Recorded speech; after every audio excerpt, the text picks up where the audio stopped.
Dios es el malo y Satanás es el bueno? ¿Cómo sabemos que Dios es más moral que Satanás? Si es porque la Biblia lo dice, entonces pues eso es arbitrario y los seguidores de la Biblia solamente escuchan a Dios diciendo yo soy el bueno, sígueme, y lo siguen. Si es debido a la observación de las acciones y a juzgar las acciones de Dios a ser mejor, entonces no podemos simplemente usar esas normas para juzgar nuestras acciones, lo que haría innecesario a Dios. Además, Satanás no se ha molestado en escribir un libro y contarnos su versión de los hechos.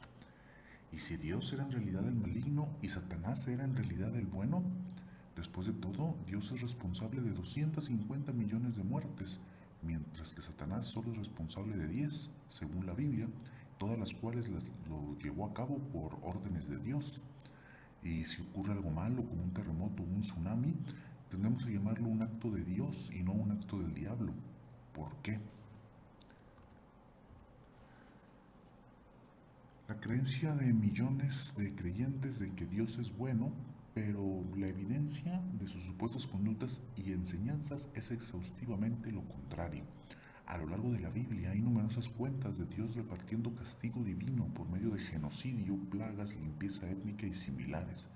Si la Biblia fuera la palabra de Dios, entonces Dios es compatible con el infanticidio, la esclavitud, el genocidio, torturas y todo tipo de destrucción, muerte y sufrimiento. En ningún momento se culpa al diablo por estas cosas. Basta con echar un ojo a la crucifixión, por ejemplo, que es el fundamento de la religión cristiana. Esto es nada menos que un sacrificio humano y supuestamente para permitir a los pecadores librarse de castigo por sus pecados. Pero, ¿qué padre tendría a su propio hijo, que era un buen hombre, a pagar por todas las cuentas, brutalmente torturado y asesinado, de manera que las malas personas podrían ser perdonados de sus crímenes? Si la respuesta es que Dios nos ama y quiere que seamos perdonados, ¿por qué no nos perdonó y ya? ¿Por qué insiste en una crucifixión sanguinaria primero? Dios es claramente un tirano. Ha cometido muchos actos de maldad y de alguna manera ha conseguido amasar una cantidad increíble de seguidores, por lo que podrían considerarse a Dios como el engañador final. Ha pintado a Satanás como el que engaña para disfrazar sus propias faltas y ganar fieles de una manera clásica. Si el dictador tiránico puede condenar al bueno y convencer a suficientes personas, puede salir algo muy mal. Esta es una táctica comúnmente utilizada por políticos hábiles y cualquier persona que busque el beneficio personal a expensas de los demás. Por otra parte, Satanás se rebeló contra este supuestamente malvado tirano, a pesar de que era superado en número en gran medida y que se enfrentó a un ser omnipotente, que de acuerdo a nuestras creencias comunes, así como alabamos a los héroes militares que se sacrifican por el bien de una nación, no solo es admirable, pero haría a Satanás un mártir. La única cosa que Satanás está acusado de hacer mal es animar a Eva a comer del árbol del conocimiento. Pero entonces ¿el conocimiento es algo malo? Seguramente no. El conocimiento ha permitido a la humanidad curar enfermedades infecciosas, realizar una cirugía para salvar vidas, alimentar los hambrientos, rescatar a víctimas de desastres naturales con helicópteros, botes salvavidas y similares. Dios, que nos negaría este conocimiento, según los creyentes, ha castigado a toda la humanidad a perpetuidad por este pecado original y también ha castigado a todas las especies de serpientes. Dios, que supuestamente puede curar todas esas cosas, al invocar milagros, elige que no, excepto demostrar su poder curando a una víctima de lepra, en lugar de eliminar toda la lepra, alimentando a 5,000 con un pan y un pez, pero no eliminando el hambre, y haciendo a un ciego ver, pero dejando a muchos otros todavía ciegos. ¿Por qué los seguidores dicen que tienen temor de Dios? Si sus seguidores deben ser malos porque ellos creen que todos, incluidos ellos mismos, serían incapaces de ser buenas personas y morales a menos que aprendamos a tener temor de un tirano y hacer su voluntad, al igual que Abraham, que se aterrorizó al borde de matar a su propio hijo inocente por temor a la ira de Dios. ¿Qué hay en la psique humana que facilita un engaño de masas de tal magnitud y el fracaso de la objetividad? Pues tal vez el deseo de una futura vida feliz es tan abrumadora que nosotros, los creyentes religiosos, se hacen de la vista gorda en la propensión abrumadora de Dios para el mal. Y no es tan egoísta y el mal en su propio camino, pues al igual que muchos alemanes comunes no hablaban en contra de Hitler y de los nazis en los años previos y durante la Segunda Mundial por miedo a arriesgar sus cuellos, pues está claro que las personas religiosas podrían sufrir del síndrome de Estocolmo. Es un tema no común que se ha notado en las religiones occidentales, es la idea de que nuestra existencia terrenal es una de sufrimiento y solo en la muerte podemos encontrar liberación a este sufrimiento a través de la salvación.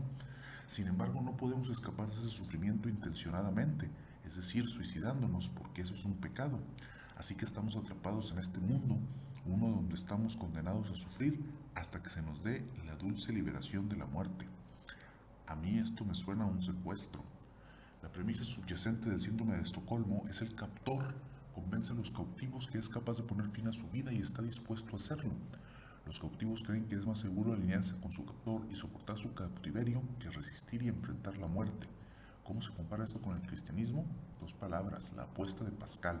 Ser temeroso de Dios es un elemento básico de las prácticas religiosas clásicas, pues la mayoría de las religiones incluyen algo en su dogma acerca de cómo ser un creyente en que la religión es la única manera de lograr la salvación, y todos los que niegan la religión, independientemente de cómo vivieron sus vidas y si fueron una persona moral, se enfrentarán a la condena eterna.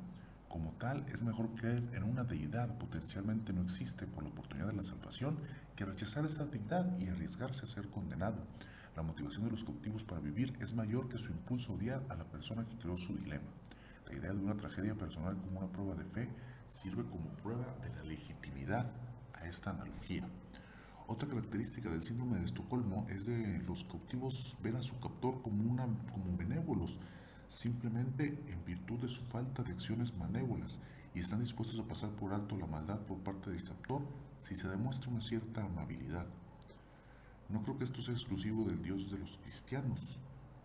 ¿Cuántos de ustedes han oído la frase cuenta tus bendiciones? Una de las importantes enseñanzas del cristianismo y de muchas religiones, me imagino, es ser agradecido por lo que tienes, en lugar de querer más o querer tener menos de las cosas que no se desean. Ahora, alguien ha tenido más que miseria en su vida, probablemente encontraría difícil creer en un Dios de amor, al igual que alguien que está cautivo por un captor que está constantemente atormentándolas, crecerán a odiar a su captor. Pero así como cautivo se centra en las breves demostraciones de benevolencia por su captor, por lo que ese cristianismo enseña a sus seguidores a ser agradecido por las bendiciones que su Señor les ha dado, en lugar de resentimiento con Él por las cosas que les ha negado o quitado. En los países más pobres del mundo, la proporción media dicen que la religión es importante en su vida diaria, en contraste con la medianidad de los países ricos, que solo el 47% piensa que la religión es importante en su vida diaria.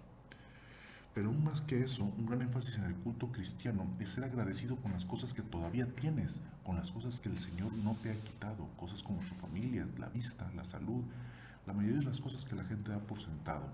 Ese es uno de los principales puntos del síndrome de Estocolmo que llevan a considerar la analogía entre la fe y este síndrome, ya que en una situación de cautiverio los cautivos comienzan a confundir la falta de abuso con la bondad y desarrollan sentimientos de agradecimiento por esta misericordia que perciben como real benevolencia, al igual que como la gente religiosa no percibe la pérdida de las cosas que son importantes para ellos como una bendición de Dios.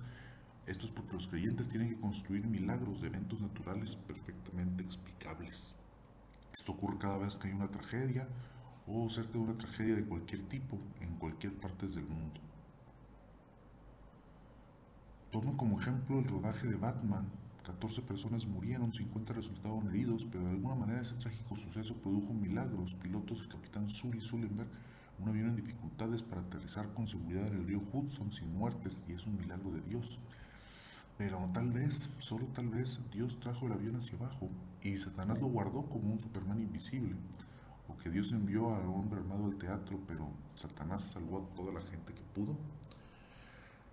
No estoy sugiriendo que hay que estar agradecido por las cosas que no hemos perdido es algo malo. Solo estoy señalando que tiene un gran parecido a lo que sucede en una situación de la vida real en cautiverio, como el síndrome de Estocolmo. En la vida real tenemos en cuenta el síndrome de Estocolmo puede ser una paradoja, un mecanismo de defensa, pero entre una situación indeseable. En otras palabras, se considera irracional.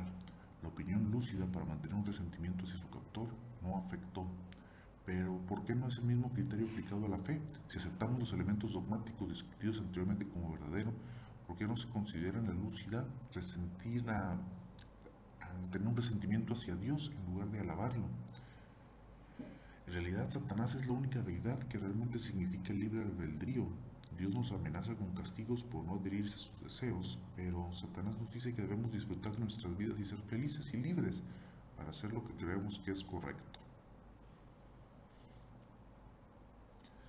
Entonces, bajo esta premisa, Satanás sería un sinónimo de justicia, de acuerdo con la historia bíblica, si se lee de forma objetiva.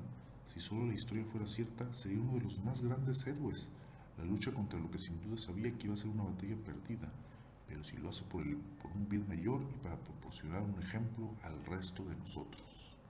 Al igual que los Estados Unidos se rebelaron contra el dominio británico y ganó su propia libertad, Satanás luchó por la libertad de todos los ángeles, pero perdió esa batalla. ¿Y tú qué opinas? Si te gustó el video, por favor suscríbete y recomiéndanos con tus amigos. Si no te gustó el video, por favor suscríbete y recomiéndanos con tus enemigos. Nos vemos.